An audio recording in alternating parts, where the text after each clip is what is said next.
Good evening and welcome to another BTWN VidCast. We've got Kyle. Sorry, we haven't got Kyle. We've got Mark on from Paranormal-X. Kyle is out camping at the moment, and we've also got Kurt through like this myriad of vape smoke, looking like he's coming out in the middle of a boxing match for some reason. Well done, Kurt. Congratulations for that one. I was quite surprised. I actually messaged Mark about a week ago, maybe a week and a half ago, to ask did he want to come on, and I didn't expect him to say yeah. Normally when you message another YouTuber, it's never always a good thing. They normally just say no, go away. But no, Mark was really hospitable, so thank you very much, Mark, for agreeing to come on without... Thank you for having us. No, it's brilliant. The only thing that when you first said yeah, I was like, I hope this guy knows what he's doing, allowing us to talk to him. It's never going to end well. But nevertheless, what I will say just to start off the show is Euro, congratulations, because you just passed the 3,000 mark a couple of weeks ago, didn't you? We did, yes. We hosted a free paranormal investigation as well because of that, to say thank you to our subscribers. So yeah, we're steadily growing. We reached that 3,000 mark. We're now looking towards the 4,000 mark. Good man, good man. I mean, it's weird how YouTube works when you decide to start broadcasting up on YouTube and you think one person is going to watch it, and then you think nobody's going to pay attention to me. Hang on a second, why is 100 people subscribed? Why has that video got views? And before you know it, you're kind of uncomfortably hitting the 1,000 mark, and you don't know how it's going to end up. And then before you know it, you're on 3,000, and that's it. People are listening, people are corresponding. It's brilliant. I mean, we're just going to message in the chat room, which has just disappeared on me from Miz again. Aha, I see you're going on. I see you thing going on in the place with the people. Hi.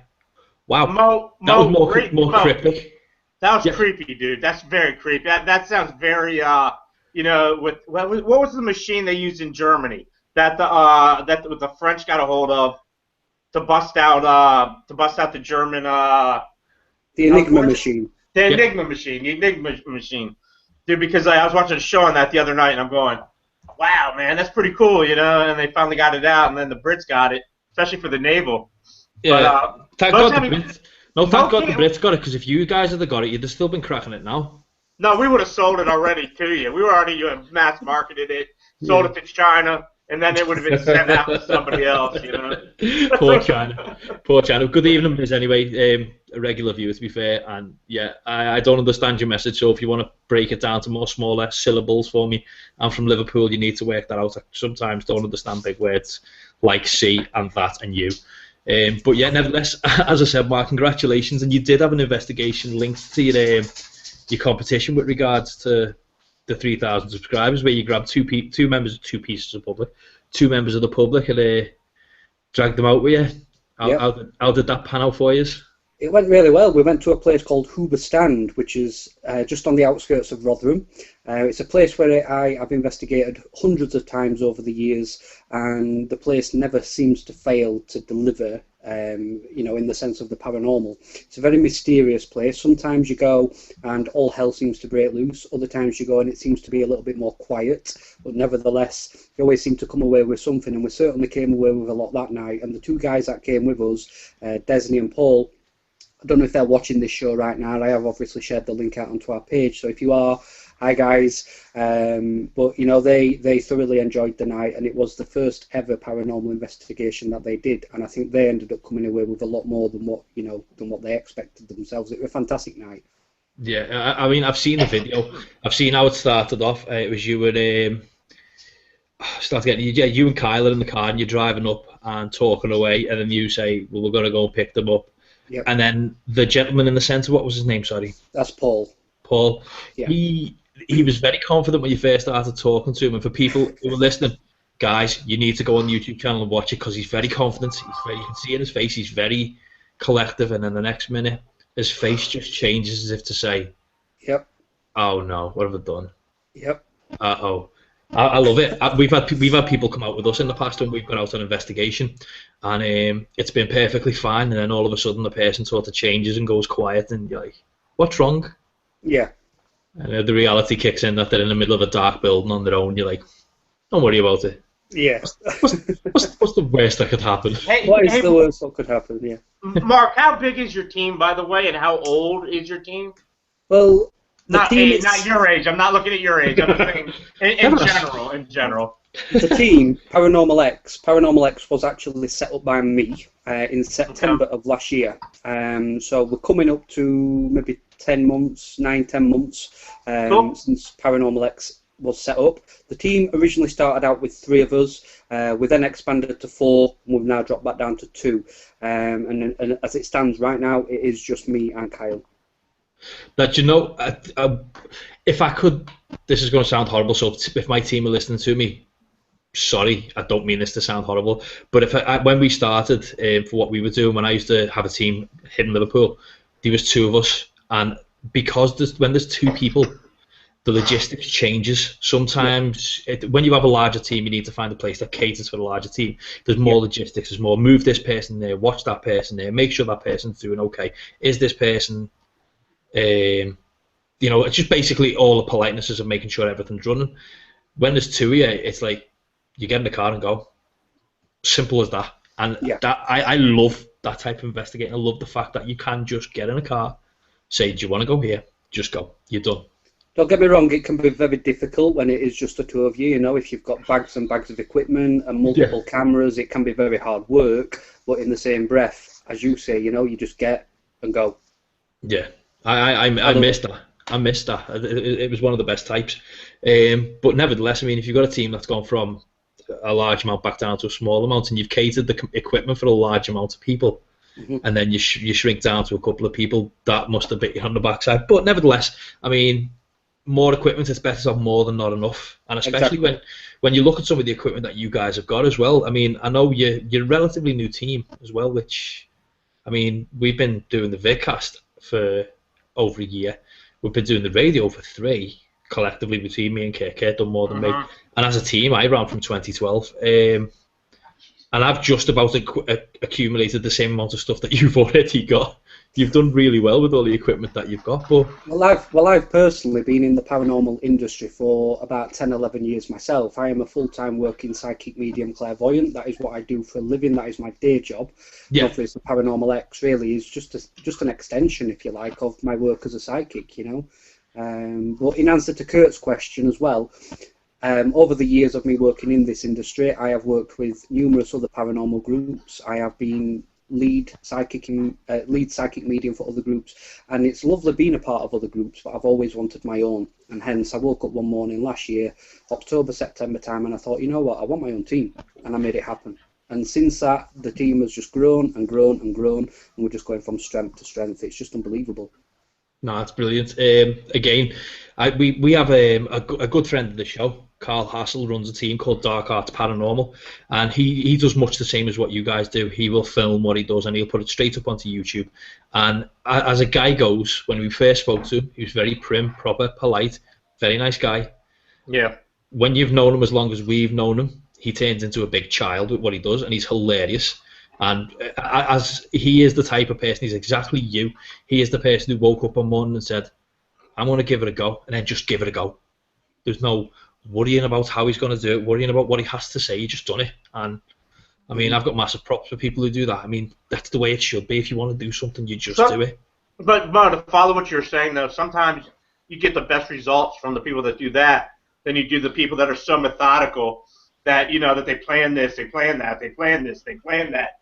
And then this is the way it's got to go. You got to be here. But if you kind of do it in a free way, you're going to catch more, I think, in that sense. I mean, that's my firm belief in that you know, have a go at it. I totally agree. I totally agree, Kurt.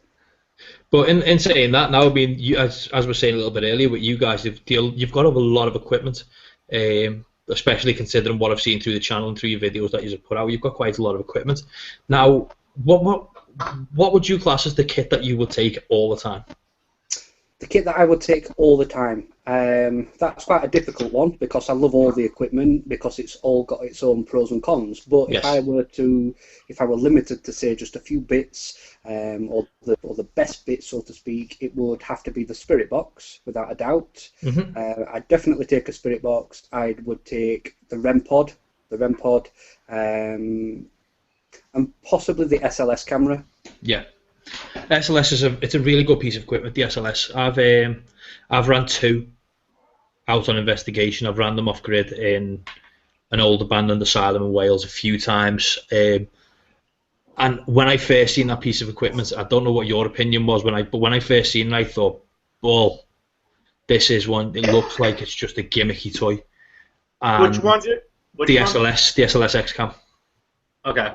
Yeah, and I'm not a very big, at the time, not a very big believer. In the times I've tested it, I've had surprising results. It came out really well. So like your radiator? Is that what you're talking about? Oh my God! Yeah, at the time it mapped my radiator. I thought my radiator was a child. My radiator in the living room. I'm sitting there testing it. I'm talking to Kurt, and I'm looking at the screen. I'm going, I don't get that. It was my radiator, just the corner of my radiator. I was like, yeah. You have to be careful. You do have to be careful with it. I've known it as well track.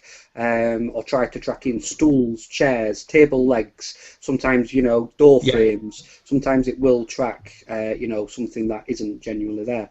But with me, as far as the SLS camera goes, I actually started out with nothing more than the Kinect sensor hooked up to my laptop. And obviously, it was working great. We used to take that out on investigation. But because the Kinect sensor on a laptop requires mains power to get it working, you're limited. So I wanted the SLS camera. I managed to find one for sale on eBay, and I purchased it, and it's been fantastic. It's not faltered, it's not let me down, it's fully portable, absolutely love it, and it's given us some really incredible responses. If you truly are a spirit, can you wave at us? And the next thing, this thing's waving at you. If you truly are a spirit, can you do that again? And it does it again, and it's like, who is there? What are we communicating with? It's fantastic. Now, for people who are listening to what Mark's just said, then that's from one of his videos from St. Catherine's. If you watch it, it's about 40 minutes in.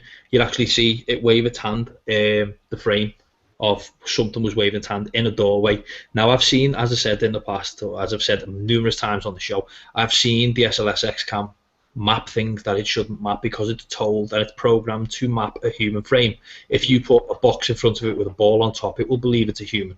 But when it's mapping inside the doorway and it's not touching points in the doorway, which is what you caught done, there was nothing for it to map. There was nothing there for it to map. It was not the doorway. It was in the doorway. That's right. How big was the Spectre, would you say, when you saw it, Mark? I mean, would you say how many... I got to think the British term versus American term. Like, we go by inches, you go by centimeters. How tall was it? I mean, was it a child size? Was it, let's say, an adult? Was it? I believe it was probably a teenager. Somewhere maybe, I don't know, maybe 5 foot, something like that. Okay. Possibly. I don't believe it was a child. I don't believe it was an adult. I think it was somewhere in between. Okay, cool. Dude, how many investigations has you and your team got under your belt for the past couple of months? We do on average 2 investigations a week, but naturally some weeks it can be more, some weeks it can be less. But in the last couple of months, I don't know, maybe 8, 9, 10. Yeah, because I know you guys have filled your YouTube channel at the moment with footage, and I'm looking back at your channel, look at our channel, and go, we've got about 140 videos up, and most of them are just VidCasts. A few of them are documentaries, and a few of them are just videos which we put to one side for people who just to leave them curious. And and your channel, it's gaining traction so quick with the amount of footage you guys are throwing at it. I mean, a lot of the filming equipment you use, you and your team are using, it's not amateur stuff. No. I know. I've seen. Don't you use GoPro Sessions? Yeah, we've got GoPro Sessions, we've got GoPro Hero Silvers, we've got multiple of them, and obviously they're not cheap.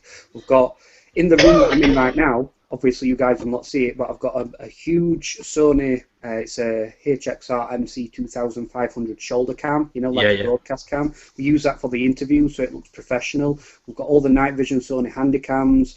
We've got, I don't even know what I've got. I've got stuff. Mark, what you're doing, Mark, right now? This is like pornography for Mo. I'm sitting here going like just watching Mo start sweating. He's like sweating. He's listening to everything you have, and all that going. I wish I had that. I wish I had that. And it's getting worse and worse and worse. My partner, she says, how many cameras do you need? And it's like, my opinion is you can never have enough. Oh, of course. The more cameras you've got, the more chance you've got of capturing something. Yeah, you've got more footage to review, but the more chance you've got of capturing evidence as well. Of course. Now I've got upstairs. I want to say this way. So hopefully, if my wife's not watching now, I'm safe. If she's watching right now, I'm in trouble. Ooh. I've got numerous DSLR cameras. Numerous is good. It's very vague sounding. I like the numerous. Numerous DSLRs and lenses and video cameras and shoulder mounts and sliders. I've spent a lot of money on exactly what you. At least you got away with it. You were involved. No, you gotta go GoPro, dude. You're like behind the scene, behind the times with it. Dude, I'm so GoPro heavy. I just broke this one. It fell down. I'm like, crap. Now I gotta pay X amount of money. But I keep my silvers are like my specialty ones. Yeah. You know, the GoPro Silver 3 Plus are the ones I live for. I mean, I don't play with them to make them, do all the tricks and that. But it's great for going down the road or at nighttime if you got like some camera, you got a torch or something like that, throw it on your head and just go. Portability. Well, I mean, I've seen, when you guys do your drive-through footage for when you're just before the investigation, and you and Kyle are talking in the car, you mount 2 GoPros to the window. I did notice that for 2 GoPro sessions. The footage and the angles and everything, you set it up right. I like that. It's quite rare for people to actually get it right. Normally, I mean, I've done it in the past myself, where I've mounted a camera and I've tried to mount it for an interview, for instance, when I've gone out to do an interview. I'll mount the camera, point it back, I'll try and get the lighting right before I know it. I'll review the footage of where it's angling, and I'm looking totally past my own face. I'm like, you idiot. But yeah, it is what it is.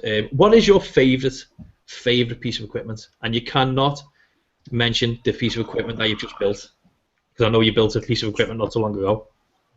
Just say that again, because the connection broke up a little bit. Sorry, I said, what is your favourite piece of equipment, but you are not allowed to mention the piece of equipment that you built a few months ago. If I had to pick an absolute favourite, it would probably be the Spirit Box. Good man, good man. Now, Kate, I think haven't you had one of them, Kate? Yeah, I sold it. I didn't like it. I don't. I'll be honest with you, Mark. I don't buy into the Spirit Boxes too much due to the fact of I'd rather you get a nice recorder, get a Tascam, get a Zoom or something that I could hear a quiet. I've got the Zooms. Yeah, you got to get the Zooms, your Tascams. I'm more into that than I am into. I was actually into that. I like to buy it, try it, debate. Because right now I sold a REM pod. Now I want a REM pod again, but I'm thinking also starting to use more compasses when I'm looking for EMF fields because save the money. You can put it in the gas. You can buy food. You can buy other equipment, cameras and stuff like that. If I'm not buying REM pods, my Mel REMs and you know what I'm talking about. All the other pieces of kit. So I mean. Okay, Mark. Now let's look into you and how you started. When you first initially started this, you didn't. I don't mean the group, but I mean getting into the paranormal. You possibly never woke up in the morning and said, "Oh, well, I'll just get into the paranormal." What got you into it? To cut a very long story short, Mo, it was many years ago now. I got invited on a ghost hunt, on a paranormal investigation. I was about 20 years old, so I'm going back maybe 10 years now, 11 years. Yeah. I'd never been on a paranormal investigation before in my life. It was an opportunity to go with a few friends, and I thought, why not? I'll go along, and I'll go along for the laugh. And it was ultimately more for a laugh. And when I got there, the place was, well, basically, again, to cut a long short, there was that much stuff happening around me that I could not explain. I was being touched, I was being pushed, I was being pulled, I was hearing voices right in the side of my ear and there's nobody there. I was seeing balls of light with the naked eye that didn't have any logical explanation for. Not just that, but there were a medium there that night, and this medium came up to me and he said, "Your granddad is with you right now." He gave me my granddad's first name, he gave me his surname, he told me exactly how he looked, he told me all sorts about my granddad, everything he said was bang on, and then he also said to me, "By the way, you're a medium yourself, but you've not yet figured this out, and when you do, you'll go far with it." I then come home from this investigation, and about a week later I was sat in my house, I was sat in the living room, and there was nobody in the house, just me, and I was sitting on my settee in the living room, and I said, "Grandad, I've never done this before. If you really are here with me right now, wherever you may be, can you give me a sign?" About 5-10 minutes passed, nothing. No signs, nothing. So I asked again. But this time, instead of saying, "Can you give me a sign of your presence?" I asked, "Could you give me a sign to let me know what you meant when you said that I'm a medium myself?" 5-10 minutes later, nothing happened. I thought nothing of it, and I thought, I'm obviously speaking to myself here. So I turned the television on because the TV had been off. I turned the television on. When I turned the television on, there was a program on about Hulk Hogan, the wrestler. And the weird thing is, this medium picked up on my granddad looking like Hulk Hogan, the wrestler, which my granddad in question was the spitting image of Hulk Hogan, the wrestler. And this program was on about Hulk Hogan, and I thought nothing of it. I thought, that's a bit weird, but maybe it's just coincidence. Well, I don't really have any interest in wrestling or Hulk Hogan, so I turned the TV over. The next channel that came on, the next program, was all about psychics and mediums, and I started freaking out. You know, I just asked my granddad for a sign 10 minutes previously. What do I need to do? What does this mean? Why did this medium say I'm a medium? And then the next thing, I'm seeing things about Hulk Hogan, which reminds me of my granddad. Program about psychics and mediums, which is obviously relevant to what I'm speaking about right now. Yeah. I then started to, you know, look at my local spiritual church, and that's really where it all started. The second I walked into a spiritual church, I just felt like I was at home, and that was all them years ago. And since then, I have just never looked back. And that's one thing I will suggest to anybody, regardless to who you are, and your faith, your belief, your religion, it doesn't matter. Go and take yourself down to a spiritualist church and give the guys the benefit of a doubt. We've got one in Liverpool. I've spent a bit of time with them. I've dealt with a few of them in the past where I've been in very deep conversations. I've actually interviewed one of them. And literally that was a random interview. I didn't even know it was going to happen until it happened. But I learned a lot because it's all down to the questions you ask, especially when you go to see somebody. I know you don't believe in mediums and psychics, Kurt. No, I just wish Harry Houdini was alive to kick you in the balls live on air. That's all. That was sweet, man. That was a little bit of this, Mo. You're throwing a little bit of this at me. Yeah, no. I had something happen to me in 2001 involving a psychic, which is the one sole reason why I'll always be on a fence where psychics are concerned. I will never be a naysayer. Right? My granddad died when I was 21. He died of cancer. I never went to visit him when he passed away, and it kicked myself about it because I was 20. I always had something better to do, as you do at that age. And then it got to a point where I literally just missed him. I got told an hour after he died. So I was like, okay, it got to me a little bit. And I went to, used to be a shop in Liverpool called Quiggins. It was a very large store full of goth clothing shop, like clothes.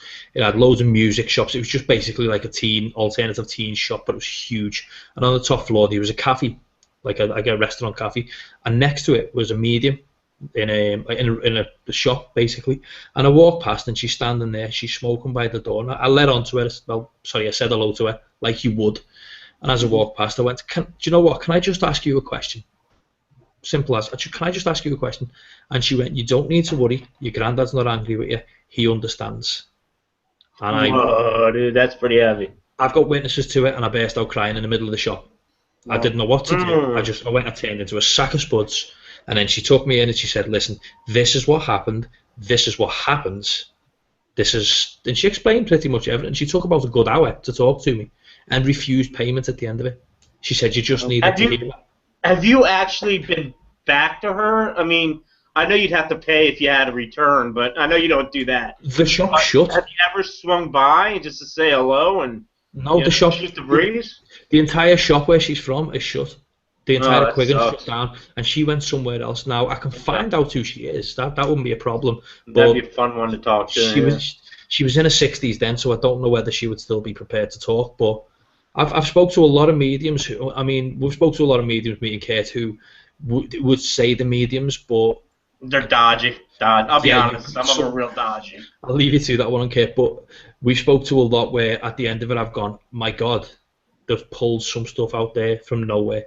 From absolutely nowhere. So on that basis, I'll always say to people, give a spiritualist church a chance. Go there, ask the questions. Even if you just go there as a total skeptic, and by the way, if you go as a total skeptic, chances are they'll point you out when you walk in. Simple as. Very good. But where mediumship's concerned, again, as I said, it is an art that I think we need to look more into. We don't spend a lot of... How much of the human brain, guys, do we actually use? We're wired. We're wired, certainly. I'm doing a new form of therapy right now. I don't like to announce this on the air, but I have bipolar disorder, and I see a guy who teaches a special form of meditation. and it's supposed to. And they do it with soldiers that come back with PTSD to rewire the brain as it's supposed to be. But I mean, I don't know. I mean, Mark, what's the craziest thing that's ever happened to you that made you go, whoa, I can't believe I just pulled that out from nothing to, I mean, as your experience?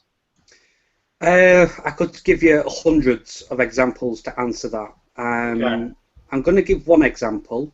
It may sound a little bit vague, but the reason I'm going to keep it vague is out of privacy for the people Understand. whose readings Understand. are Yeah. Understand. which I'm sure you can respect that. But Yeah. what I will say is, this was a few years ago now, maybe 3-4 years ago. I went to bed at night and I woke up in the early hours of the morning, and I swear that somebody in the spirit world told me at the side of my bed while I was awake. They woke me up and they said, "Mark, you are going to meet my mum today."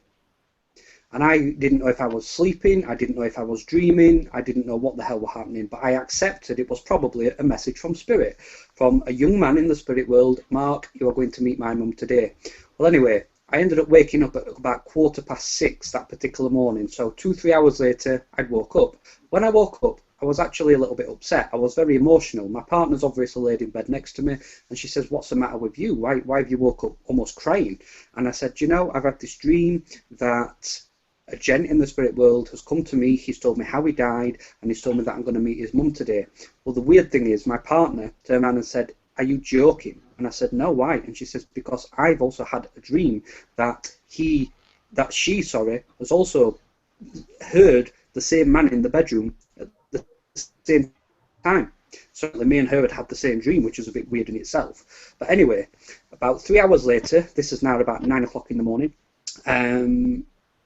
I basically received a telephone call of a lady who were wanting to book for a private reading. So I proceeded to book her in, and I don't know what came over me, but something came over me, and I believed that whoever it was that had visited me in the middle of the night was actually connected to the lady that was ringing me.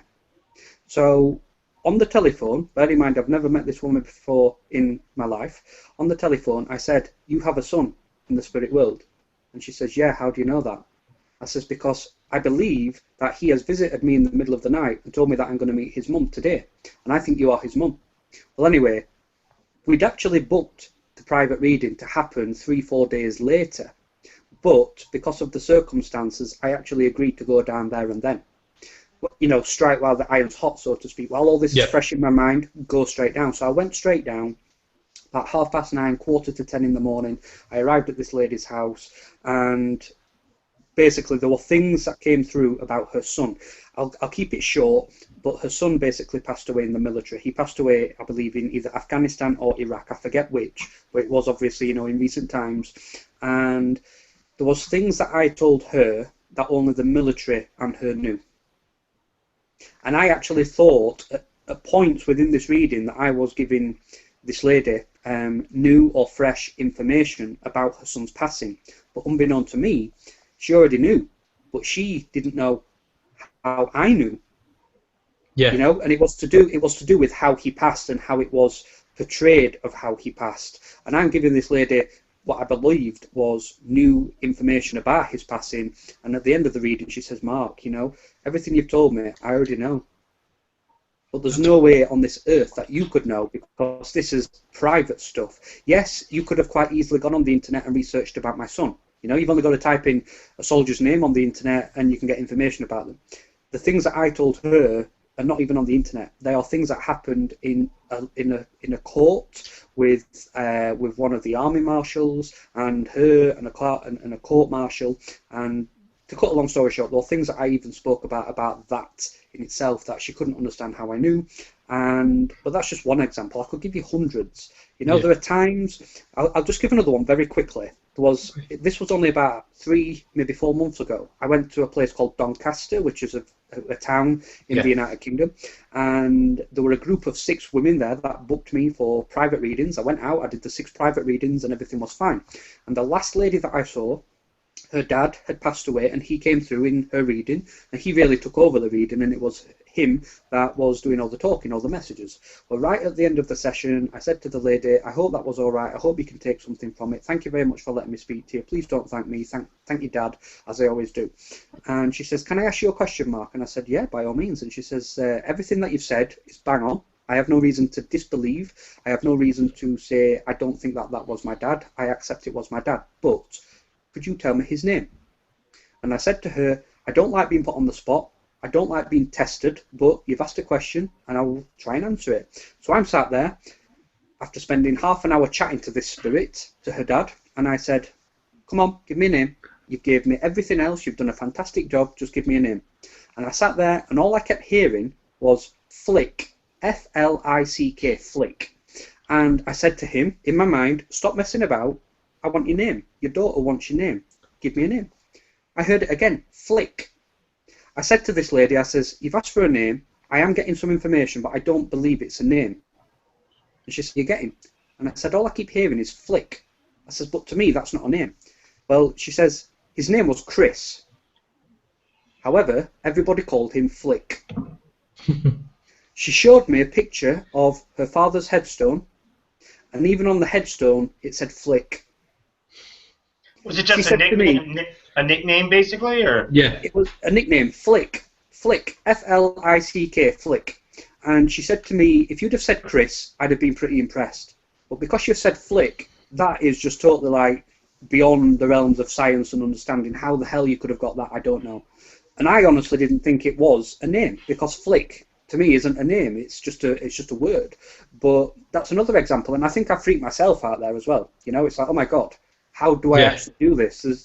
I'm not going to sit here and tell you I know all the answers about the spirit world, because I don't. None of us do. We're all learning. But I think sometimes I do freak myself.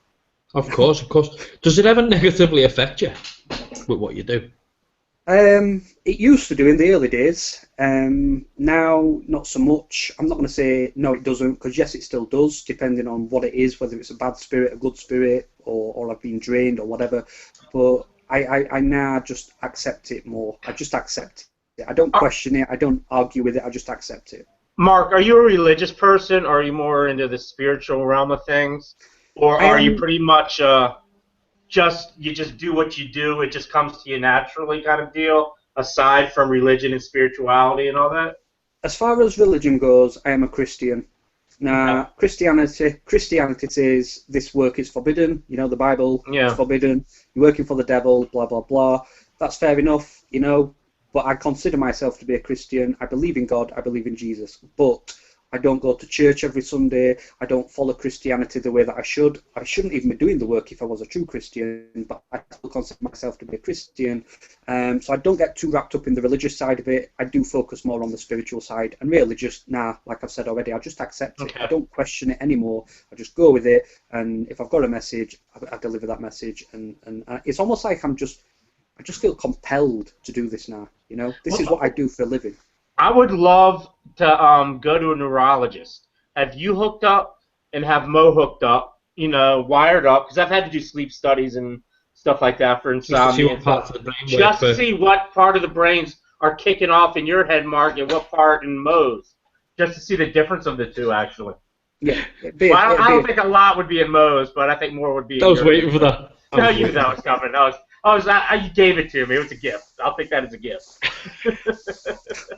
It certainly, as far as being able to test this, it'd certainly give some interesting results, I'm sure.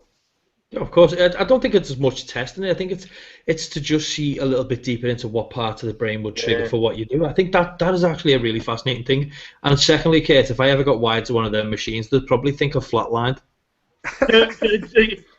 I got hooked up to it, and I had a sleep study done one time because insomnia, and it led to bipolar disorder issues and all this other crap. And the guy next to me snored all night long. I didn't sleep. So I had to go back again for a second round, and my insurance wouldn't cover it. So I'm like, I'm not going to do it. But it was a freaking nightmare.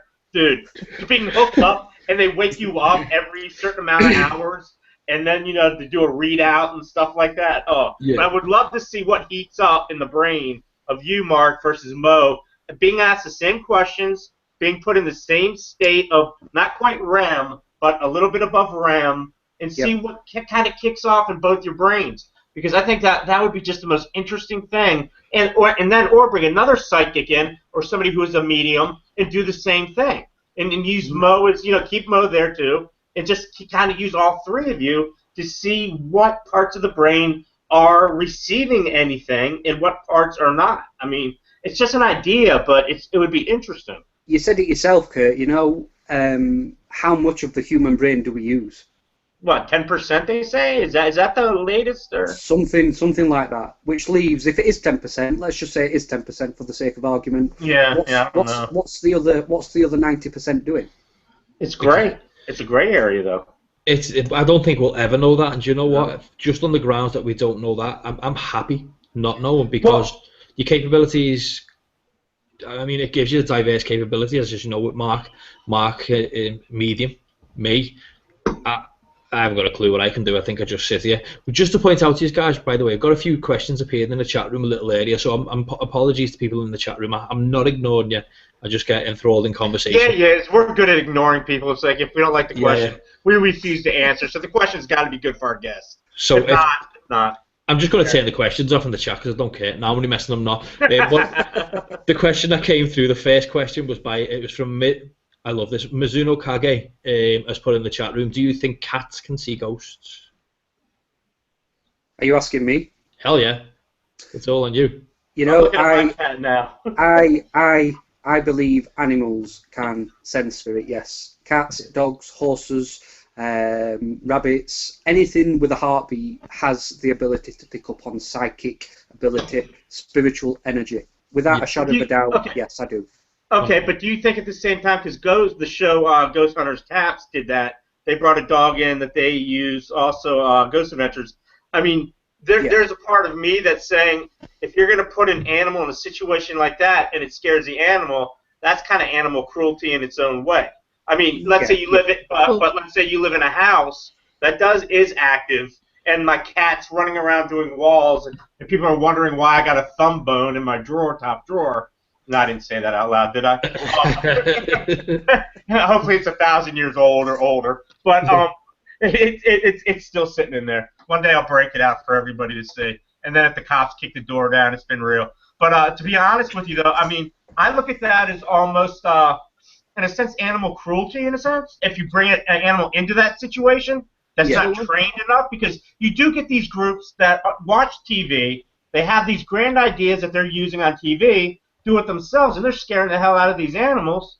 I don't know. Mo hates animals. Mo's an animal. No. It's not that I disagree. I totally disagree, because if an animal can see something from the other side, it doesn't matter where they are and who they're with. They'll see something from the other side. So it could just be an occupational hazard for an animal. It could just be a day-to-day thing they go through. So whether they're with ghost hunters or anyone like that, it makes no difference. I think it's. But but in a sense, though, it's like, Mo, let's say you guys are lucky. You guys on that side of the pond are freaking lucky where you get to go. Mo's got his choice. I've talked to Mo numerous times. I mean, he fills me in. He sends me pictures daily of the cool places that we can't go to over here. And Mark, I'm sure it's the exact same with you. But to bring a dog in there, more than likely, it's going to smell out some piss bum who's passed out drunk and just shat himself. More likely than he is any ghost. But in a sense, who's got the ability to train a dog to do that? A cat, they're so frisky anyway. I mean, my cat can see a shadow from my bottom apartment and go crazy. Yeah, but you're gonna have to bleep that one out. Bleep that one out.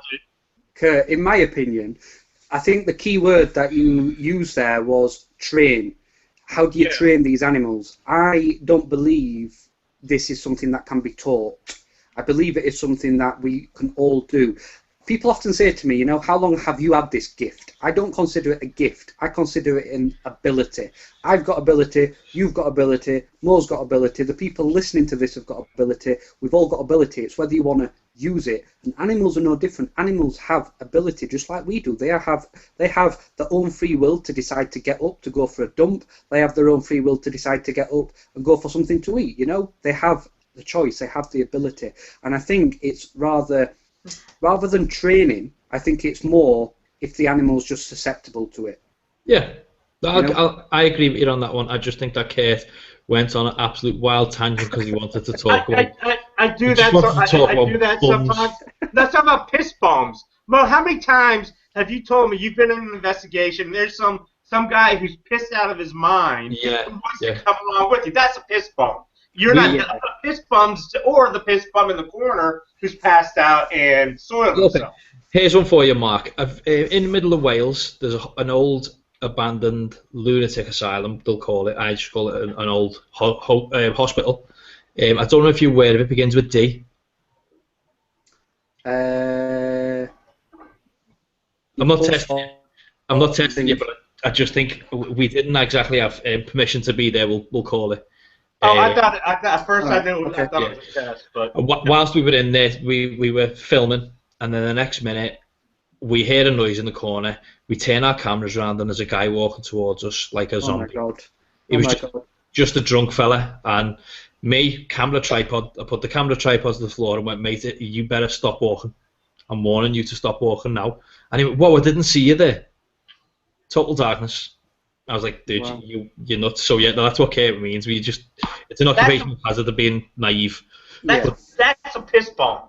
That's what I'm talking about. That's a piss bomb. Correct. Now I'm going to move on to the next question, which came out in the chat room from the same person, being Mizuno Kage. I'll get your name right one day.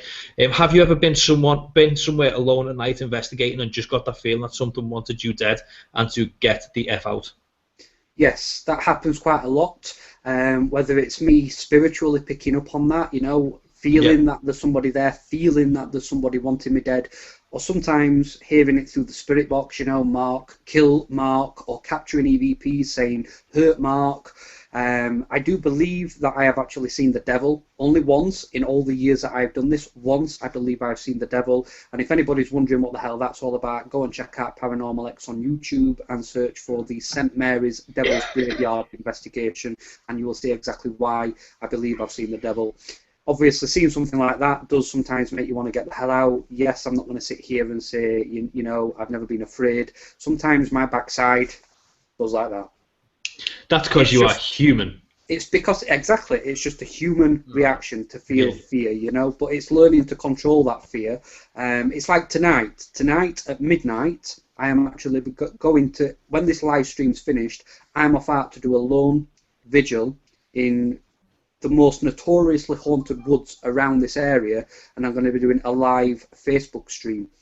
Call me crazy, call me what you want, but there probably will be things happen tonight that make my backside go like that. But you know what though? Again, you have an idea and you follow it through. I think that's brilliant. And again, where your channel's concerned with what you do, you and Kyle, I've got nothing but respect for the way you've done it so far. It's brilliantly. It's been done brilliantly. Now, as for tonight, I think you're about as mad as a box of frogs. I think you should take some form of mobile phone just in case. Well, that won't be any good because you don't get no signal in the woods. So right. Nutter. Nut job. I'm hoping I can get some signal, because if I can't get any signal, obviously I can't do the live stream, but I will still take a camera and I'll record myself and I'll be able to make a little film out of it should my mobile phone not be able to connect. Okay, yeah, because, hang on a second, no, that's because that's the top thing on your list. I heard you say I'm hoping, and I was wondering where the conversation's going. Not I'm hoping I can pull a live stream. I would have expected, I hope I come home alive. I hope I don't fall down a ditch. I hope that doesn't even cross my mind. It's not something that has even entered up here. So. I got a question for both of you guys. And this came from my cell phone because I'm also getting questions blown through this way that aren't in the chat room. There's a group in this real special part of the United States that sometimes I wonder in certain parts all about it, and I'm not going to say anything negative. But there's a group out there that's they are TAPS members. And I'm not going to say their names because they might be watching. They tend to believe cats can become possessed. And that was their topic, that somebody brought them into a thing saying their cat was possessed. They believed it. And they have been spreading that around like it's nobody's business. And Mo, I'll send you all the information as soon as I get it about the conversation that's already screenshotted, I'm sure. And all the go. It's only in Missouri does this happen. Nowhere else in the United States. I think it's a cancer growing from that spot. The thing with the US, and I don't know if you've noticed this, Mark, but a lot of the US, and please, guys in the chat room, this is not a dig. I don't mean this to sound bad, but you can tell in the US, different places, the different type of evidence that they pull in. If you're in the Bible Belt, everything's demonic, regardless. Even McDonald's is demonic. If you're up north, it's all about having muscles and investigating. If you're from the deep south, you go and find a mine, or you go out and try and find Squatch or something like that. But there's different types of evidence that they do seem to pull from different places in America, and it's not bad. It's a great point, though, but then again, I mean, a possessed cat, I got to call BS to that one, dude. I don't care if the person's watching or not. I apologize, but bullshit. That's all I got to say. That's all I got to say to that one right there. And it's been a long time coming that I've had. I'd like to say something about that, Kurt. It's the first I've heard of it, so thank you for putting that out there. But what I would say in regards to possessions and my own opinions and belief on it is that possessions can happen. They do happen. Yeah. They are very rare. They are very rare, but they can happen. If they can happen to us, they could happen to an animal. I wouldn't rule it out completely. I wouldn't totally write it off just because it may sound a little bit far-fetched. There's no... Okay, go ahead. I'm sorry. No, it's okay. All I was going to say is, does it sound far-fetched that I claim to speak to dead people? Well, is there any difference? A possessed cat, somebody who speaks to the dead. Over and I see my cat's head start to turn, spewing green pea soup all over the place, starts guttural rows. What am I gonna do? Oh, it's possessed by a demon. Now, if I'm part of a legion, why the hell am I gonna possess a cat? I mean, think of anything you could possess, and if you got that much power, that much anger, that much energy, I'm coming after you, son. Because the reason I'm coming after you, because you got abilities I could use. Mo, he's got a beard, he looks like a boy band. You, I'm going to go after because your abilities are there. And you open yourself up for it. I don't care how you ground yourself, it can happen, I guess, right? Maybe the cat has some sort of ability. That makes more sense, because if you look back through history, cats have been worshipped. Yeah. Literally worshipped. So I'll give it that. Leave me boy band beard alone, because you can't grow a beard, you're 12-year-old. 14, thank you. Yeah, no. Now, if you don't mind, Mark, we're going to move on to the PX1. Yeah. Please explain to people about the PX1. The PX1, I'm sure a lot of you guys have heard of Steve Huff. I know Kurt probably has. I'm not here to talk about Steve Huff. I'm here to talk about... No, Kurt. Shut up, Kurt. I'm not here to speak... I'm not here to speak about... No. I don't like certain people out there. I'm not going to say why, who, what, where, when, why. It's all right. He's not talking about Steve Huff. He's talking about something else. Go on. But the only reason I mention Steve Huff is because Steve Huff, obviously, as I'm sure a lot of you guys who are listening, has his portal devices and this, that, and the other, devices that he's built himself. Yeah.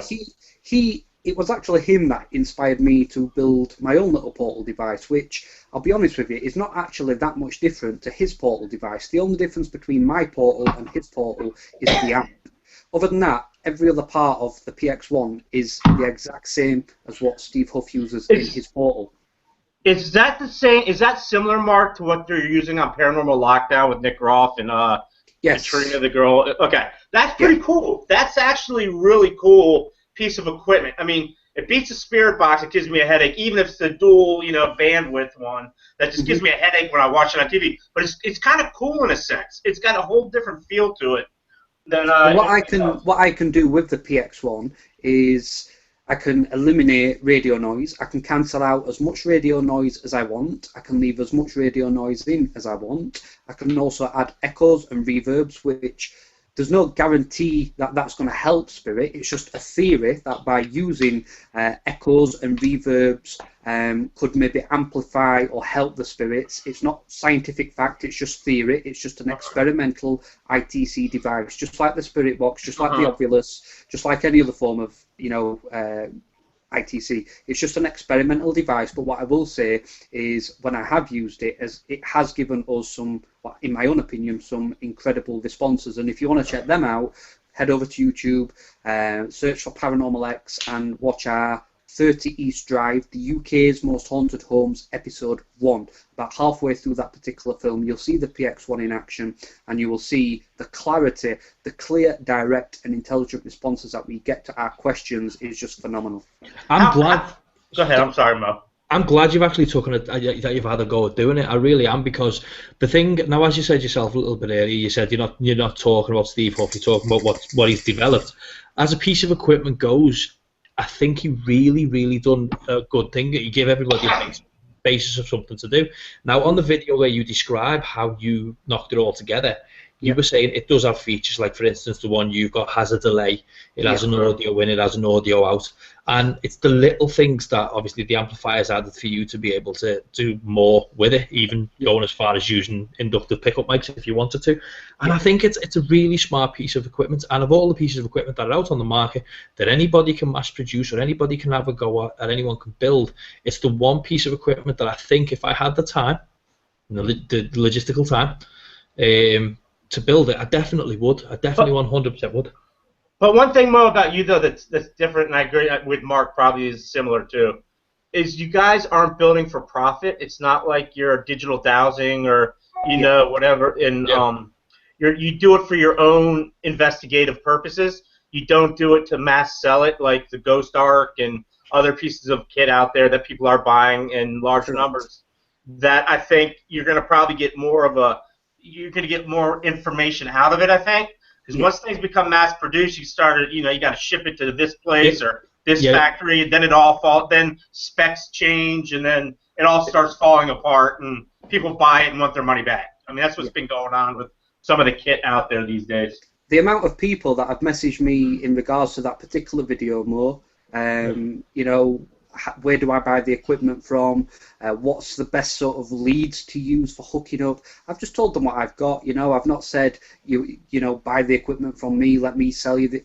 I've sent them in the directions where I've been, and people have built these devices. And there's another team that I actually work with quite closely, who've also got their own version of the PX1 as well now. So, you know, did I copy Steve Huff? Maybe I did. But I don't market myself as a portal. I don't market it as being better than his device. I don't market it at all. It was simply he inspired me to do my own little thing. I've done mine, but now I'm inspiring other people, and it's just sharing the knowledge. It's just sharing the information. Both you guys like to pay it forward, and I like that idea about exactly how both you guys operate tech-wise. I've seen Mo come up with stuff that I'm like, dude, why the H aren't you selling this stuff right now? You would make bank. He's like, dude, I'm not in it to sell it, because that's a whole nother beast of its own. And Mark, you're the same exact way. You know, this is how I did it. Boom. Go for it. Do your own. Something might come out new that this person does different than what you do. But I think when it comes down to the point of starting to sell this kind of stuff, it's just bad, because you're going to get people that are inexperienced using it that are going to start posting all over Facebook in their little groups, and their little, look what we found here, and then all of a sudden it's like BS, BS, BS, BS, BS, BS, BS, and it turns into an all-out Facebook war. And it's happened to us before, and stuff like that. I'm not going to mention who, what, where, when, whys, but I think it's best kept within groups. No, as I said, to go back towards a piece of equipment, I'm fascinated by it. I think it's brilliant what you've done. As I said, please don't think I'm going to copy what you've done with yours. And I know that's not obviously something you'd be much interested in, but I definitely like the basis of what you've done. And as I said, if I had the chance to do it or the time to do it, I definitely would do. I just need to point out one thing someone's put in the chat room. One of our other faithful listeners, the Lunatic, has put in the chat room. It's an amazing quote. Cats are assholes. Hey. Cats are assholes. Simple as. That's what she's put in the chat room. I thought Scouses were, and I thought that was the only thing that we're at. Yeah, I don't know where it came from. I know we were talking about cats, but she just literally grabbed it out the air. So that's kind of funny, actually. Mrs. has put in the chat room again. How do you know if the device works when you initially make it? And I know the answer to this. I know what it'd be, but how did you work out that it worked? Simply just through using it, you know. I mean, I suppose a lot of the time, any form of equipment, whether it's the PX1, whether it's an Ovilus, whether it's a Spirit Box, whether it's a REM pod, I suppose at the end of the day, if you, let's just say the REM pod, for example, Yes. You pop it down on the floor or whatever. If there's any spirits here, can you go and touch the antenna? Can you make one light come on, two lights come on, three lights come on, whatever? Yes. And then the lights start coming on. You could quite easily just accept and believe that it is a spirit because you've asked for it, but it might not be. There could be another logical explanation. I think what I'm trying to say here, though, regardless of whatever piece of equipment you are using, whether it's the PX1, a portal, a spirit box, EMF meter, whatever, I suppose at the end of the day, it's down to belief at the end of the day. If you believe it's a spirit, nobody else will tell you different. Of course. If you believe it's not a spirit, and you believe, well, hang on a minute, there could be some other explanation for this, then you believe that. I think at the end of the day, it's down to belief, whether you believe that the item's working or not. But more than that, in regards to the PX1, which is obviously what we're speaking about right now, if you go and watch this video on YouTube, 30 East Drive, UK's Most Haunted Homes, Episode 1, you'll see it in action. I don't know how anybody could try and debunk. I don't think you can debunk the PX1 with the responses that we got. One of the things I asked were, if there are any children in this house, say the word children, and it's there. Every single sound that makes up the word children is there. You can hear it. Anybody who says they don't hear that word, I'm sorry, but you need to go and get your ears tested. Mark, because it is there, Mark, can you do us a favor and post that in our Beyond the White Noise Paranormal group? No, Kate, it's okay. I'll get the link and put the link. You'll get the link and put it up. Okay, I'll put it in the show notes of this. Don't worry. I'll make sure that it's there for everybody who's listening. Now, just before we go, one more thing I do have to ask you is what have you guys got coming up? What's coming up for you guys? Quite a lot, in all fairness. But next week, we are going to Ireland. We are going to investigate Leap Castle. We're going with another group, Phantasmic Paranormal. They are an events company. We're not taking public, it's just the two lead investigators from the events company, and myself and Kyle. We're going there on a 3-day tour of Ireland. We're not just going to be investigating Leap Castle, we will be investigating other areas of paranormal interest around Ireland. We've got that coming up. We've got episode 2 of the UK's Most Haunted Homes coming up the week after. Awesome. I have got various pubs, various public houses coming up in the coming weeks. We've got a potential trip to Scotland coming up around the Loch Ness, and that's kind of going to be some kind of like spin-off to the werewolf investigation that we just did in Hull. So there's a lot coming up. Without saying too much, there's an awful lot coming up. But we're definitely going to keep our eyes to your channel, and we're going to make sure that people who are watching the show are aware of what you're doing. As I said, I applaud what you do. And thank you. I think you've done well. Now, I'm going to say, unfortunately, we are coming to the close of the show. So for anybody who wants to see what Mark and what Kyle are up to, get over to Paranormal-X on YouTube. You've also got your website, which is Paranormal-X. .co.uk. Is that a hyphen X, is it? Paranormal-X. Yeah. It doesn't matter about the hyphen, though, because Google, it doesn't recognise the hyphen as... So even if you just type in Paranormal-X.co.uk without the hyphen, can you tell people... make sure people know that it is UK, because what happens is there's Paranormal-X radio, and people get all screwed up over that. We don't want that. We don't want that in the least. I'll make sure it's in the links. Don't you worry. But, to everybody who listens, we are also as well on Facebook, and we're also on Twitter. Just search Paranormal-X on Facebook. Search Paranormal-X on Twitter. We're on Instagram. We're everywhere. So Oh, that's brilliant. Well, as I said, I'm gonna link into everything that you guys are running, and I'll throw it into the show notes. If anybody's listening to this by podcast, if you just slide your screen to the right, all the details will be on the screen for you there. And again, Mark, thank you very much. You are welcome. Thanks a lot, Mark. You're welcome anytime you want. Thank you for having me. It's been absolutely fantastic. Can I just say very quickly before I go? Of course. At midnight tonight, UK time, I am going to be live streaming straight over Facebook. So if anybody wants to see me getting the crap scared out of me, head over to Facebook. Search Paranormal-X, and you will see me in about an hour from now. Go on, Kurt. I was just going to say, for all the Americans out there, I just speak for the Americans, that would be 1 hour. 1 hour. 1 hour from now. All I was approximately 1 hour from now, if you want to see me doing a live Spirit Box session, a live Lone Vigil, head over to Facebook and check us out. But I just also as well very quickly want to say a massive thank you to all our fans in America. We do have a lot of fans over there. We've got fans in Japan, we've got fans in Australia, we've got fans in South Africa, obviously fans in the United Kingdom. I just want to say a huge thank you to every single one of you for giving us that constant support and words of encouragement. And obviously thank you to Mo and thank you to Kurt for having me. No, as I said, Mark, you're very welcome. Anytime you want to pop on, thank you very much for coming on. If you want to come back on the show, message us. You've got no I'd love to come back on. It'll be great. I'd love to come back on. Carte blanche, my friend. Carte blanche. Perfect.